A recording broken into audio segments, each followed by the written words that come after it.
Hello, and welcome back to my campaign diary for Hot Springs Island. The reason I haven't actually updated this in probably months now. In fact, I only ever put up 2 videos, so there wasn't much to begin with to update. But I recorded a bunch of stuff, and I got behind on editing, and then it felt weird to pick up stuff that I was now weeks behind on. And then I stopped recording anything, and then before I knew it, we'd done 8 or 9 sessions. Next week will be our 10th session, so however many, I think I had covered only the first couple sessions. So in this video, I'm going to catch us up. And then going forward, I will probably do a video, instead of trying to do one every session, I'm going to do one I'll try to do one at least once a month. We've had some patches where we were doing a session every week, and I don't have a lot of time to begin with, so recording, editing, and prepping a session, running a session, there was no way I could do all that. So going forward, I'm going to actually try to limit my sessions to one every 2 weeks. I think my players got a little excited about the stuff we were doing, and so did I, and so I was agreeing to it, but I'll kill myself doing that. There's other things I'd like to do, and I just can't keep that pace up. Hopefully, I will be able to find time to do at least a video every 2 or 3 sessions. Honestly, though, when I do prepare, it tends to kind of flow between sessions. So you think you're preparing for one session, but really some of that ends up getting used in future sessions, and then you end up having to improv on the spot quite frequently. It's hard to break my preparation down into a per session case anyway. So I'm just going to start from the beginning and kind of recap what we've done so far. I will go session by session. We've had 9 sessions so far. In session 1, we started off with a pirate encounter, and then the players made their way to Rand's retreat, where they met up with Jeremy Rand and tried to investigate the island. They didn't have very good success. So they went into the island kind of blind. And this means they didn't know that there was like this bubble around the island. They didn't know that you couldn't see it. In the book, it kind of leaves it up to you how you handle that. In my game, you can't see the island until you enter the bubble. And so anyways, they bring their boat into the island and end up crashing because they brought it in at a point where the bubble is actually very close to the rocks. So now they're on the island, and that's basically where we ended session 1. Session 2 started with a fight with shadows. At this point, so the shadows were coming out of the jungle, and they were chasing my 6th player who joined at that point. And so the session started with that fight, and then my party tried to retrieve some goods from the ship, which they had lost. And they were very successful. In fact, they were able to retrieve more than just their personal items. They were able to retrieve the ship's cache of gold as well. Now, when that'll be useful to them, I don't know. After that, they, of course, rested. There were some random encounters, but they have a Lehman's tiny hut. And so nothing, they actually just hid in their hut. And the stuff both didn't see them because they were well hidden, and they didn't try to interact with it. There was an Earth Imp encounter that could have happened, and there was an encounter with singing golems that could have happened, but the players decided they didn't want to have any risk there, so they didn't do anything. So then the next morning, they went down and investigated Crabmouth Lagoon. I had put into the story that the 6th player knew that a ship would occasionally come into Crabmouth Lagoon and send parties up. And these were the same pirates that they had the encounter with in session 1. This is yet to come back, but I do plan on using this in the future. So after that, they made their way back and into the city. They started sort of exploring around the streets. They had a few minor encounters, which they mostly ran away from. And finally, there's a random building generator in the book, and I used this to generate some buildings. One of the things that can happen is you find a key to like a planar gateway, and I generated that. the players were able to retrieve it. And in that same encounter, I generated that there would be a encounter with a major NPC. I didn't know who to throw in, so I actually gave them a sighting of Zeb, which is the last ancient elf, and that did come back later. But we'll get to that as we go through the sessions. So from there, they proceeded to the bathhouse, which is the biggest building in Hot Springs City. And that's where that session ended. The next session we picked up at the bathhouse, and almost every session since then has been in the bathhouse. So let me slow it down there and talk about the bathhouse. So one thing is the book does not give a map for the bathhouse. However, there was a pretty major event in the bathhouse, so you need to generate a map. I did this. So in the bathhouse, there's a trap. There's a stairway where basically Metalia, which is one of the Nereids who is trapped in the bathhouse, has created her own trap, which when you fall into it, you go into this other dimension that replicates the night she was trapped in these two statues. It replicates the 2 hours leading up to that. And so it's kind of like a murder mystery where the players can explore and learn stuff about it. If they spend too long in the trap, they become permanently trapped in artwork. And so the way it works is while you're in this time loop thing, a piece of art is placed somewhere in the bathhouse, and if you touch it, then you exit the time loop. And if you don't touch it within 24 hours, you become permanently affixed in that piece of art, and it enters the current bathhouse. So as the players are exploring, they'll find art around that's very realistic. And what this is things that have become trapped in the art because of the time loop trap. I use the word trap a lot there. I hope that makes sense. Anyway, so during this time loop, which is 2 hours, there are a number of events. There's a show that Meltalia and the other Nereids put on. The elves sort of suck their essence out and store them in paintings for most of the Nereids, and then 2 statues, which are still in the bathhouse for Meltalia, which is like the lead Nereid. Other than that, this was an opportunity for the players to learn about the elves, and they learned quite a bit, but I'm getting ahead of myself. So that's the trap, and we'll come back to that. So in session 3, the first thing that they encountered was there's a bathhouse plant. This is a giant plant creature. I made a special miniature for this. They had a minor encounter with it where it sort of like spewed its pollen stuff at them, and they were slowed or handicapped for a bit. But after that, it darted deeper into the bathhouse, and they did not really pursue it. Probably smart of them.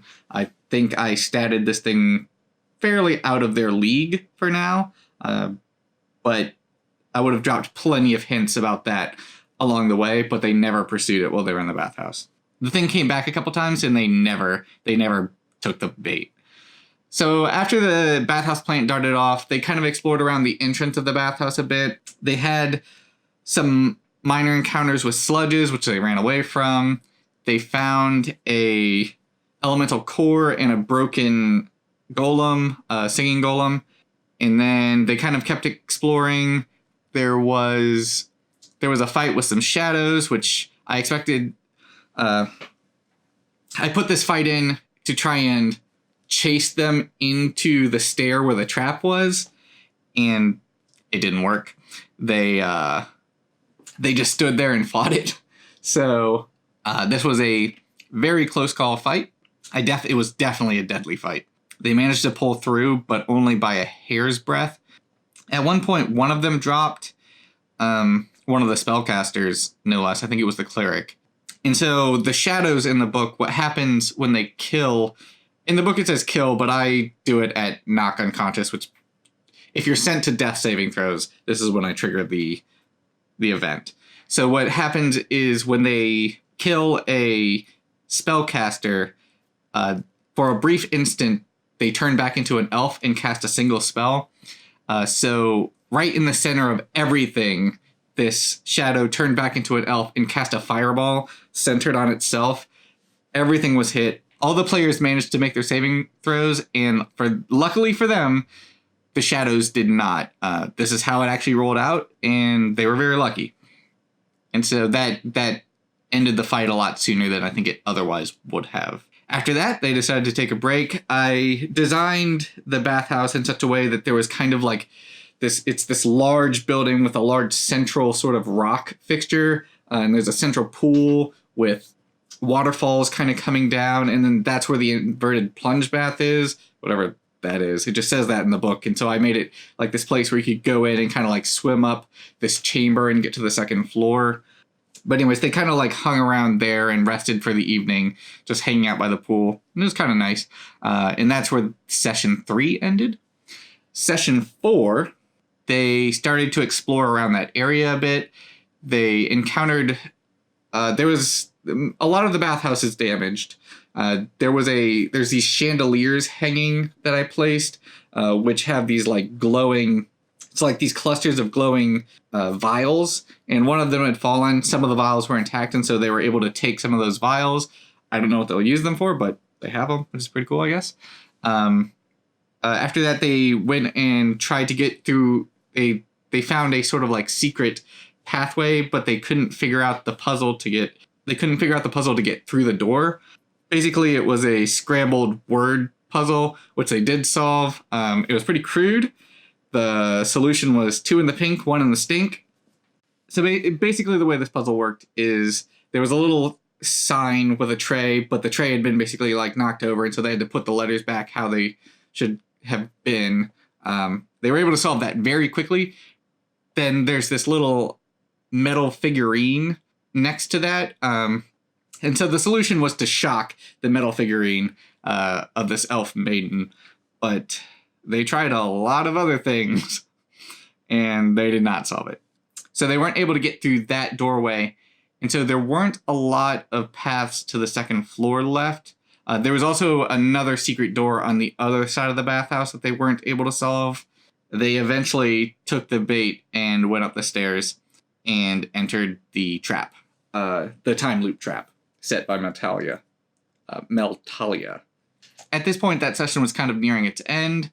And so they did some cursory exploration. They kind of like walked around the first floor. They saw a lot of like what elven culture was like, which is, just crazy parties and whatever. But they didn't really start solving anything during this time. I think they actually did make their way down, and they witnessed Meltalia get destroyed in the rest of the Nereids, but they didn't really start thinking about that too much. They ended up wandering back up to the second floor, and then they were kind of exploring one of the clubs, and that's where we stopped for that evening.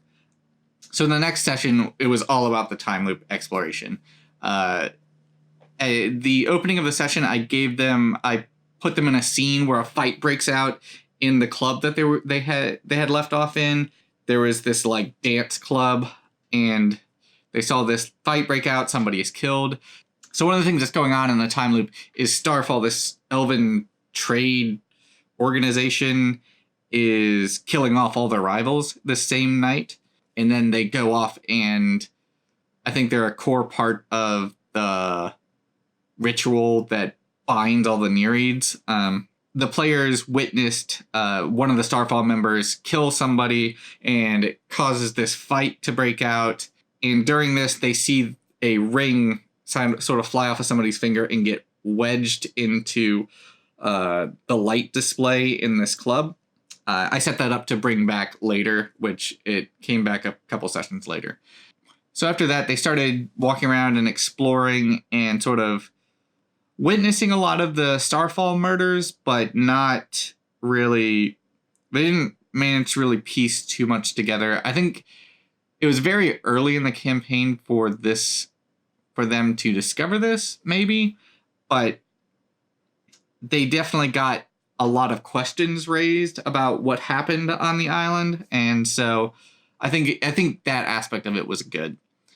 They did witness a lot of people wearing like Raywish blue, which is the special blue colored fabric that the elves were trading to extraplanar beings. And then they spent a lot of time like testing the boundaries of the time loop trap. So they tried to like go out the front door, and they tried to go out one of the basement doors, but they are contained into the main floors of the bathhouse. At the end of that session, they decided they would take a long rest. This did not work out for them. So there's a limit of the amount of time you can be in the time loop before you become permanent in the art. And so I just decided to hint this to them, that if they were doing anything that took a long amount of time, they would have to make a save. I believe it was either Constitution or Wisdom. But they had to make a save, and then if they failed, in this case, they all went to sleep. They failed. They had dreams that they were drowning. They woke up coughing up water. Meltalia is a Nereid, so there's a lot of water theme to it. The exits are like covered by water. So I put it in line with like, this is definitely a thing you don't want to do. Only one of them made the save, and I think I had the save because it was fairly early in the time loop, or in their time limit. I think I gave them like a 12, but still somehow 5 of them failed. So that's where we ended that session. And then in the next session, they started to plan how they were going to leave the time loop. Most of them had found their art in the previous session, in session 5. But then in session 6, they went ahead and wrapped up and found all the art that they needed to touch. And most of them were clustered around the first and second floors where they could easily get to each other. But Cecilia, the wizard, was in the Grand Chamber, which is where I had Meltalia, the ritual done to Meltalia. And so this was a problem for them to solve. They came up with a solution where, like, every hour the next group or individual or couple people would leave the time loop. And so they went individual by individual and met up. It probably wasn't every hour. I think they did every 15 minutes. And so they were able to, now they kind of knew most of the layout of the bathhouse. And so they were able to get everyone together, and they had a few small encounters. There was like some shadow encounters and some sludge encounters. For the most part, it went well, and eventually they were able to get to Cecilia and free her. Unfortunately, almost all the other players got together near the beginning of the session, but Cecilia, who is played by my wife, unfortunately didn't get rescued until near the end of the session, so she had to sit there for a long time. I felt really bad about this, but I don't really know what I could have done to prevent it other than let them... I probably should have had fewer encounters. I don't know. I really didn't like the way it worked out. I think it's interesting to have them all separated, but the natural inclination is to, okay, we're going to get together and then we're going to get the next person. That didn't surprise me at all. But the amount of time it took for them to actually get to Cecilia was just way too much. And a lot of that was spent, there was a hallway, or the Grand Chamber where Cecilia actually was. They got to that probably about halfway through the session. Maybe after an hour or so. Hour and a half. But they spent a long time planning how to deal with, in this room, in the Grand Chamber, there were both sludges and shadows. And they didn't know what to do with that situation at all. And so they spent a long time planning, and then the battle that ensued took a while. And so it just ended up kind of dragging the session out. I think the players that got to play had fun. They found some interesting items along the way, or while they were doing all this, they found some magic candles, which are in the book. They're pretty dumb. It's like this stick, this crystal where if you say something, it explodes out into a bunch of candles, but then the candles have this effect, and this is from the magic item table in Hot Springs Island. The candles have this effect where I think it's when somebody orgasms, they go off and have a fireworks display. I doubt that is ever going to come up in my entire campaign. Maybe. Who knows? Probably not. Knowing my players and knowing myself, I doubt that'll ever come up. But now they have some candles, I guess. So anyway, they finally rescued Cecilia at the very end. And they found a few interesting items in the Grand Chamber. I had the Grand Chamber decorated with... So the main thing that's in the room is the 2 statues of Maltalia are still there. One of them has a tiara that she was wearing. It was part of the ritual, and they did take that. They also took... There was a... It's called the Spiked Jock of Confidence. And basically what I let this do is, if you're wearing it and you have the benefit, you get +1 to all rolls. I'd probably do +1 to proficiency, but that's close enough to all rolls that I just said all rolls. And then they found this thing, and then they found a weapon called Scalebreaker, which I made, which was basically this pole arm that helps you with like lizard men and stuff like that. There's plenty of lizard men and other scaly things on the island, so that should be very useful.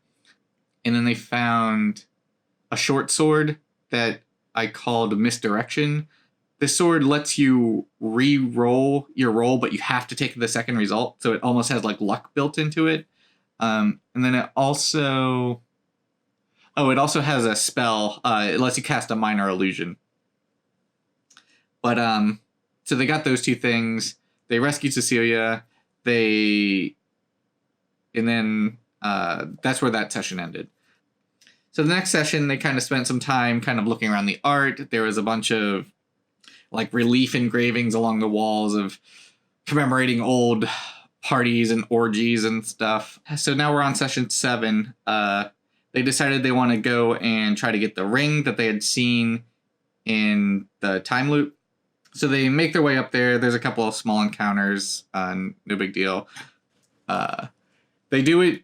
So I had it to where in the time loop, the doors didn't really give them any problems. But now that they're back in the current, they did have to deal with secret doors, and a lot of them are secret doors. So they finally did manage to figure out one of the doors.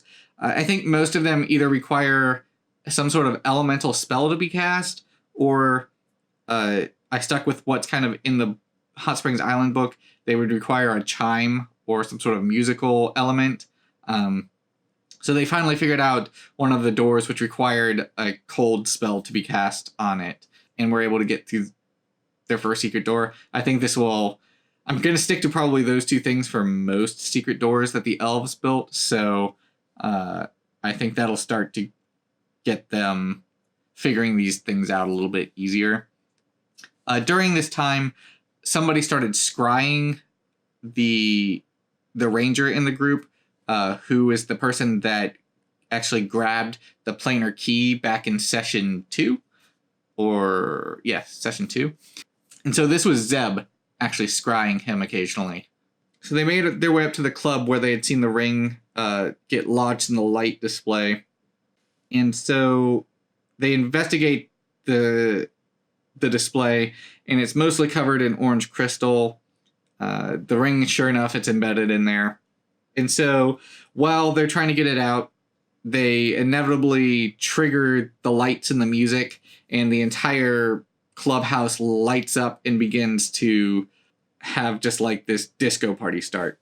So this turns into I tried to make it like a wave encounter. There was shadows and sludges and bats and maybe some other stuff. So for this encounter, I made this little like Arduino prop, which I used for the light show, and I turned on some music, which like I used Crypt of the Necrodancer music. But everyone was kind of tired, and so we actually called this session during the middle of the fight. We picked it up in the next session, session 8, and during that session, they started to get messages from Zeb telling them to like stay put and hold their ground. Help was on the way. They were scried some more by him. They still didn't know who was sending these messages. So after several rounds and like tons of shadows and sludges, and during the fight, they had this skill challenge kind of thing to get the ring out, and they managed to get the ring out. The wizard was trying to sort of like freeze and like break the, like use water and sort of freeze it and break the crystal apart, but then this NPC that's with them just smashed it. I believe they asked it to. I don't think I did that voluntarily.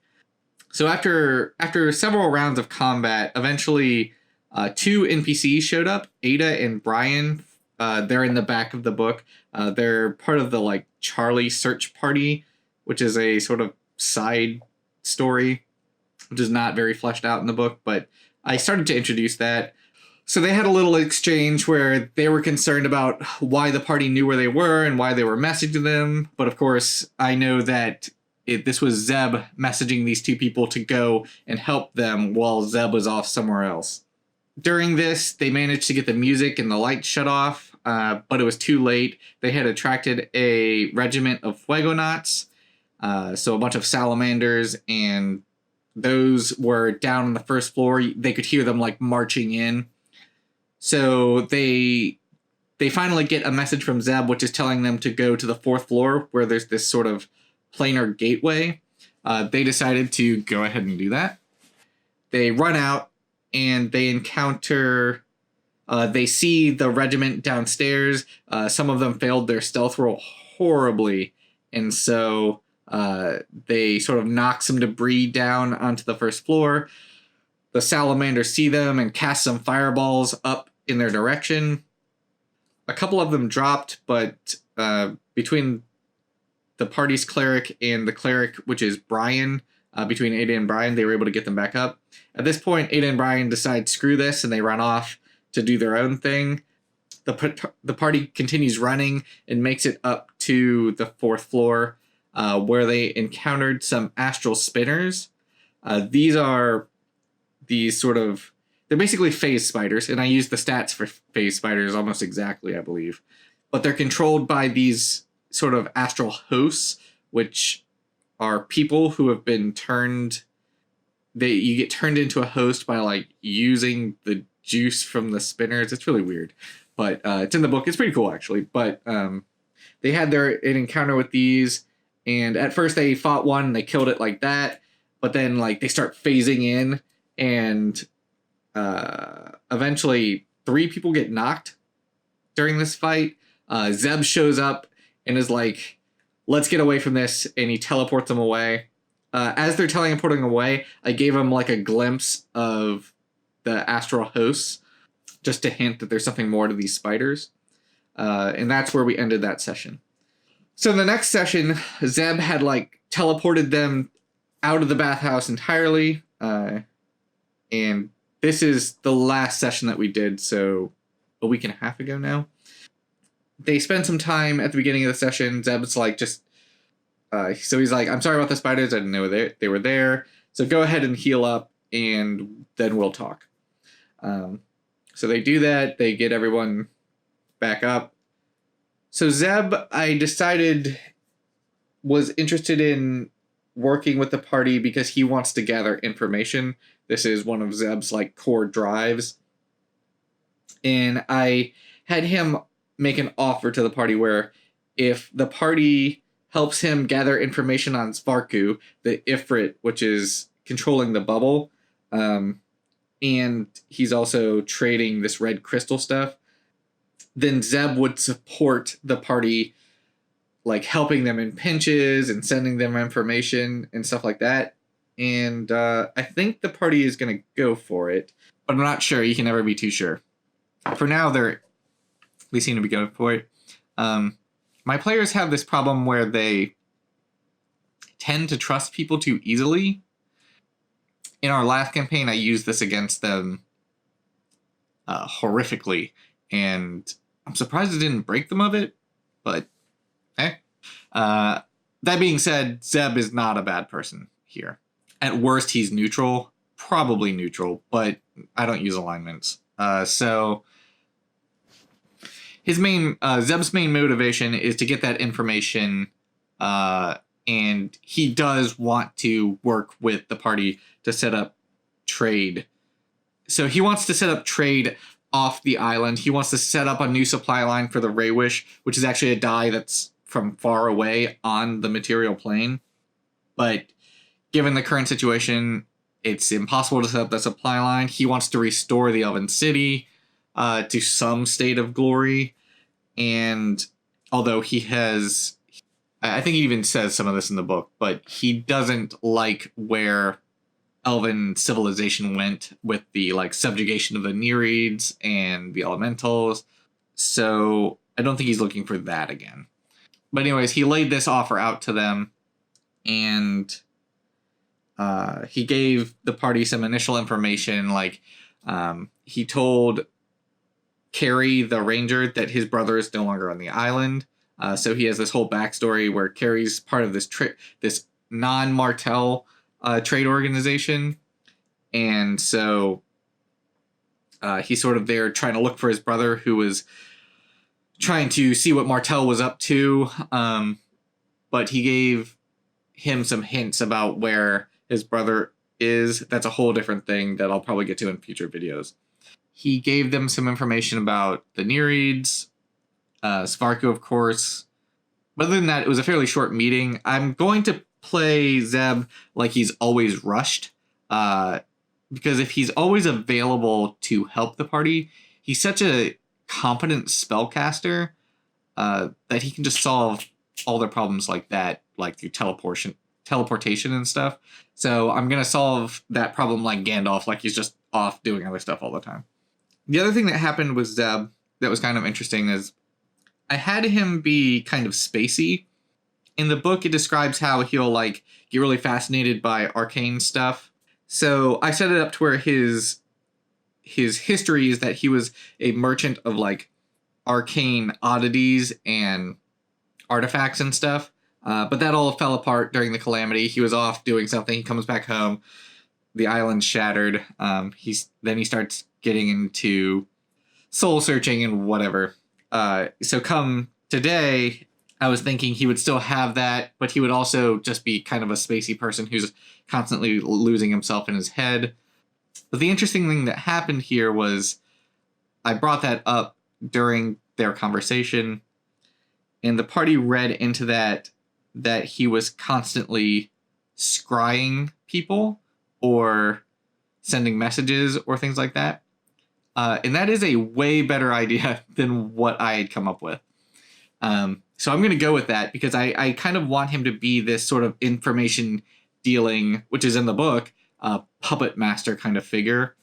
But overall, he's going to be a good character, I think. There's always a chance he could turn into a villain for the story. He did threaten the party that if they share the information about his existence, that they would no longer be welcome on the island. It was a very between the lines threat, though. So I think that encounter was very good. He let them use this sort of like secret apartment he had set up. He told them he'd never come back there, but he could find them if he needed to. They did have a long rest there. So this is like their third long rest for 9 sessions. But they decided not to explore in the city anymore. They wanted to go ahead and start heading towards where Svarku is in the center volcano. So they started heading up the west coast of the island. They kind of go back by Crabmouth Lagoon again. There was a couple encounters here which they managed to bypass. So eventually they came to the old volcano, and they kind of were stopped in their tracks by the shimmering top to the volcano. What that is, all it is the elves put a cap on the volcano. I think so if it exploded, it would be contained. But of course, the players see that and they're like, what the hell is that? What do we do? And so they have this sort of paralysis. And while they were sitting there like observing and considering their next steps, they noticed this other sort of gleaming. It was getting to be nightfall or sunset. And so I had light gleaming off the Lapis Observatory, which is also on that in the same hex and on the volcano. So then they started heading over there. I think they actually rested for the night and then headed over there. And they climbed up the stairs are all broken and fallen away, but they climbed up, which is actually kind of funny because Cecilia, she's had not very good rolling in this entire campaign so far. Even with help to get advantage, she managed to fall on this 4 times in a row. She avoided all that damage by blowing all of her first level slots on Featherfall. I bring that up because it's going to come back. So eventually they all manage to get up there. They go into the Lapis Observatory, and I think most of the dungeons on the island are mapped out in the book. The bathhouse, the first thing they happen to go to was the exception, as far as I know. There might be a couple others that I need to map out, but they'd be much. So they sort of explored the entrance, and they go through the sort of space-themed welcome door thing. They start just kind of looking around. I didn't have any random encounters on the first floor, just to keep it simple. They're there, but they just didn't encounter any of them. But they eventually go to the reception desk. And at this point, for this session, I had only prepped Zeb's offer because I didn't know what they were going to do after that. So I was playing out of the book, and it actually surprised me to find that one of the paintings that the Nereids is trapped in is in the Lapis Observatory on the first floor at the reception desk. So they go to the reception desk, they find a painting, and Mara, the captain, she's a rogue, but the captain of their ship, touches the painting, and water rushes out of it, and boom, a Nereid is standing there, and that's where we stopped that session. Partly because I didn't know what to do, and partly because it was getting kind of late. So that's where we're going to pick up next week. So that's kind of the story so far. I rambled a bit. I'll probably have to edit that down a lot. So what's next? So I expect the next few sessions, probably 3 or 4 sessions, are going to be the Lapis Observatory at the rate that my party tends to play.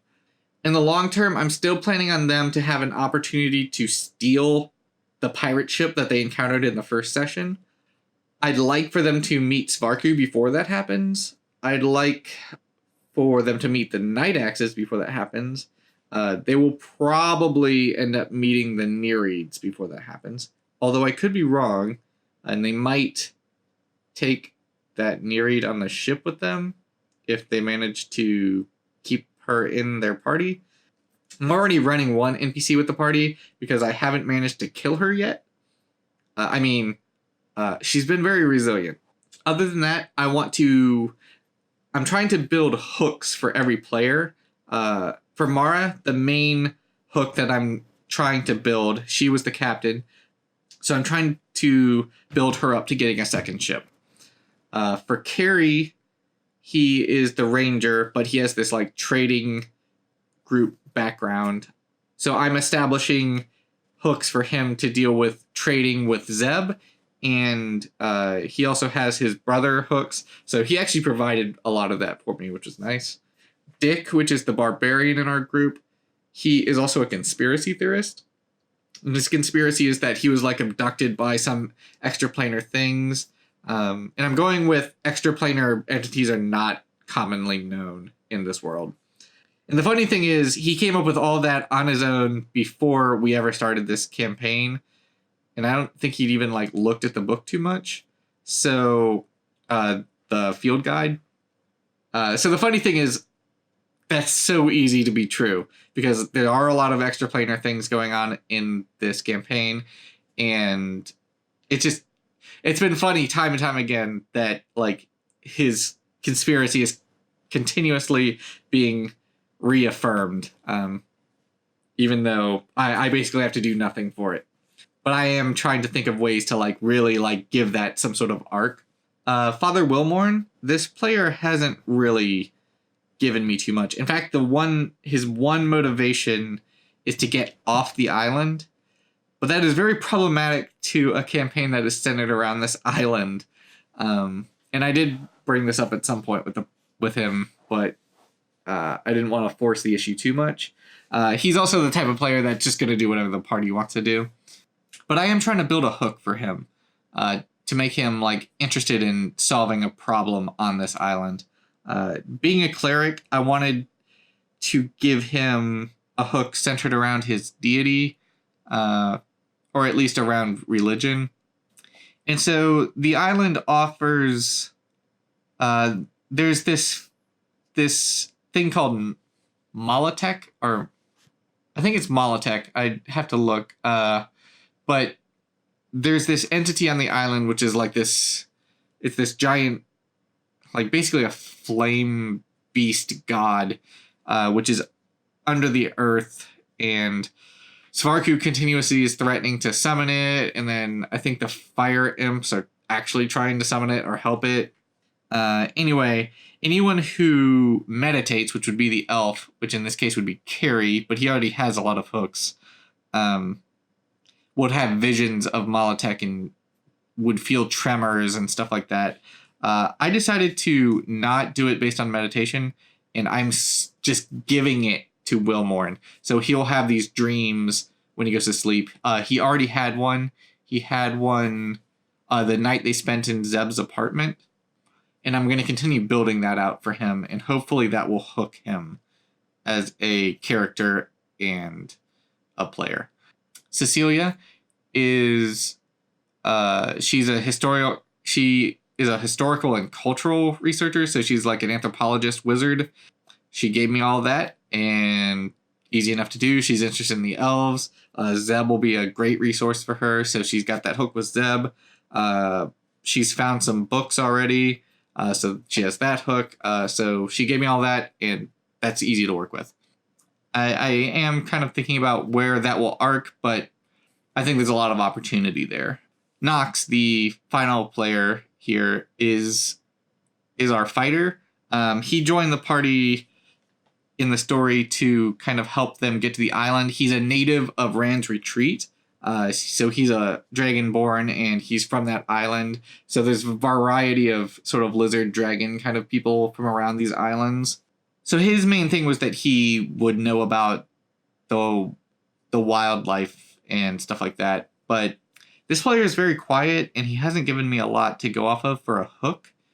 And I'm not really sure, like, his class doesn't have a built-in hook. His backgrounds didn't really have a great built-in hook. So this is the player I'm struggling the most with to give a hook to. I also think he's one of those players that will just do whatever the party wants, but I still want to like put something into the story for him. So because he's from these islands, I think what I'm going to go with is there's these things called the Goa, and they have these outcasts called the Arva. And there's this Rakshasa, which has come and is sort of converting the Arva to go and explore the island and do whatever. Off the top of my head, I can't really remember their role, but they're serving this Rakshasa. Maybe what I'm going to do is have his tribe have ties to the Goa, and maybe this Rakshasa starts drafting from his tribe. This would not be on the island entirely, but it will give them or something to do outside of the island, which is a part of the campaign that I want to get to eventually. So I think I'm going to go with that. And based off the like selections he made in D&D Beyond of like his background and bonds, I think this makes sense. All right. So that's kind of where we're at with the campaign. From here on, I'm going to try and do these videos much more frequently so I can go into more depth, show my notes and stuff like that. But hopefully that catches us up.